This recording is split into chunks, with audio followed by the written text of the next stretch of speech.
Hello guys, ito panoorin natin. Ito dapat tularan. Imbis sa tikitan, tinulungan na magawa yung sasakyan. Salute sa ating kapulisan. Ito po yung ating trending video ngayon na kung saan isang pulis ang naawa at hindi nag-alilangan tumulong sa ating truck driver. Ayan, napapansin nyo po, hirap na hirap si Manong na tanggalin yung mga tornilyo or yung pinipihit sa gulong para mapalitan niya yung gulong. Ayan, siguro napansin ng ating pulis na mag-isa yung si Manong. Ayan, hindi siya nag-atubili, lumapit siya kaagad. Ayan, sa kumuha ng video nito, big shout out. Ayan, napaka solido ng pagkakakuha mo. Tsaka dito mo makikita talaga malasakit ang pulis eh. Ayan, no, talagang ayan, kahit na nagtabag si Manong, ayan, hindi nag-alilangan na tumulong ang ating pulis. Ayan, siya na mismo, ayan, no, napapansin niyo po. Yung pulis po na yan, inaalam pa po natin kung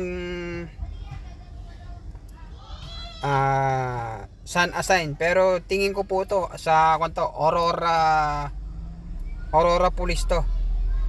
Kasi may mobile po niya, Aurora nakalagay eh. Kaya big shout out sa iyo. Ito yung mga pulis na dapat tinutularan na ayan, imbis na tikitan niya yung hindi niya ginawa kasi gusto niya iparamdam sa ating mga kapwa Pilipino na ang pulis hindi may malasakit at kusang loob na pagtulong. Ayan. Kasi bakit titikitan mo naman yung isang truck driver na hirap sa paggawa ng sasakyan, tapos aabalahin mo pa. Ayan, ganyan dapat ang pulis, tularan.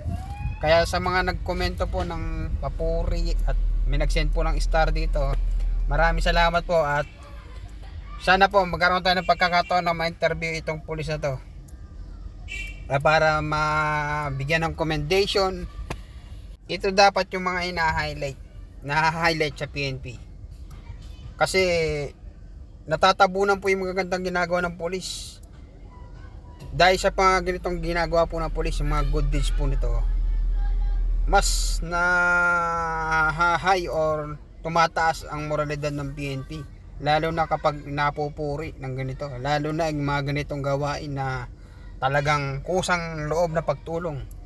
Ayan po, mapapansin nyo po, parang nagkasagawa sila ng checkpoint dun kung saan nasiraan yung truck. Ayan po.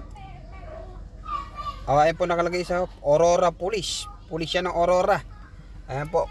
Nakipag-ugnayan na po tayo sa Aurora Police Provincial Office. Ayan, alamin po natin kung sino yung pulis na to. At nang ma-interview natin. At nasa ganun ay makilala natin kung sino ba talaga ang pulis na trending ngayon na may ginito ang puso sa pagtulong. Ayan, shout out sa iyo kuya. Sana magkita tayo. At nang makita ng ating mga followers na itong palang pulis na to ay talagang dapat tularan at maging magandang ehemplo sa iba pa nating kapulisan.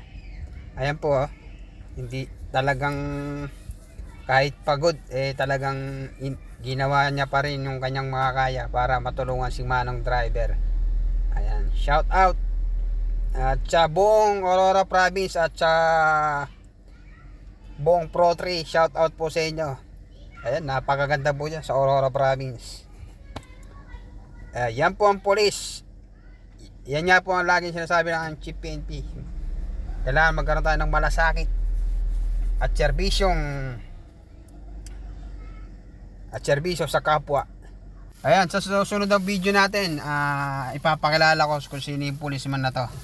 At sana magkaroon tayo ng pagkakataon na